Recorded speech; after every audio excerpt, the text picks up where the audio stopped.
तेबे आसंता 24 घंटा मध्य अर्थात जुलाई मास 25 तारिख संध्या सुधा 17टी जिले में प्रबल वर्षा हेबा नहीं पाणीपाग विभाग पूर्वानुमान करिछि। तेबे 17टी जिला मध्यरु 2टी जिले में अति प्रबल वर्षा पाई ऑरेंज वार्निंग जारी करछि पाणीपाग विभाग आउ 15टी जिले में प्रबल वर्षा पाई येलो वार्निंग जारी करछि पाणीपाग विभाग। तेबे आसंतु नजर पकेइबा आसंता 24 घंटा मध्य राज्यर केउ केउ सबु जिला गुड़िकरे प्रबल वर्षा हेबो आउ केउ सबु जिला गुड़िकरे आज पाग सुखिला रहिबो। से सबुर संपूर्ण खबरटी जानिबा पई भिडियोटी को शेष पर्यंत निश्चित भावे देखंतु। आउ जदि ता पूर्वरु आम ओजीएन वेदर ओडिशा चैनल टी को नुआ करी आस्तिले एबे ही सब्सक्राइब कर दियंतु आउ पाखरे थिबा बेल आइकन टी को दबाई दियंतु आगकु मध्य एहिपरि पाणीपाग संबंधी समस्त प्रकार टेक्निक अपडेट खबर गुडिक सर्वप्रथमे जानिबा पई। तेबे गांगेय पश्चिमबंग उत्तर अंश एवं संलग्न बांग्लादेश उपरे उपरवायु घूर्णिबलय परिसर रहिछि एवं यह वर्तमान समुद्र पतन ठारू 9.4 किलोमीटर उच्चतार दक्षिण पश्चिम आड़क घूर्णिबलय उपर विस्तारित होइछि। उत्तर पश्चिम बंगोपसागर एवं समुद्र पतन ठारू 5.8 किलोमीटर एवं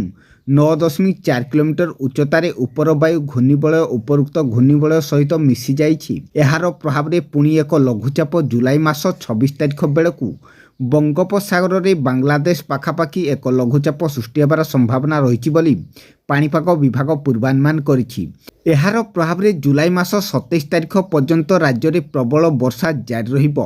अन्य पक्षे जुलाई मास 27 रु 28 तारिख पर्यंत मत्स्यजीवी मानकु समुद्र को न जिबा पई बारण करिछि पाणीपाग विभाग। तेबे आसंतु प्रथमे जानिबा जुलाई मास 25 तारिख आज दिन में पाग सुखिला रहिबाकु थिबा जिला गुड़िक होउछि मालकानगिरी, कोरापुट, रायगड़ा, गजपति, गंजाम, कंधमाल, बौद्ध, सोनपुर, बरगढ़, बलांगीर, नुआपड़ा, कलाहांडी, नवरंगपुर आउ आज प्रबल वर्षा पाई ऑरेंज वार्निंग जारी कराइथिबा 2टी जिला गुड़िक होउछि मयूरभंज एवं केन्दुझर आउ प्रबल वर्षा पाई 15टी जिला गुड़िक येलो वार्निंग जारी कराइथिबा जिला गुड़िक होउछि बालेश्वर, भद्रक, जाजपुर, ढेंकानाल, अनुगुल, देवगढ़, सुंदरगढ़, झारसुगुड़ा, सम्बलपुर, कटक, खुर्दा, पुरी, नयागढ़, केन्द्रापड़ा एवं जगतसिंहपुर।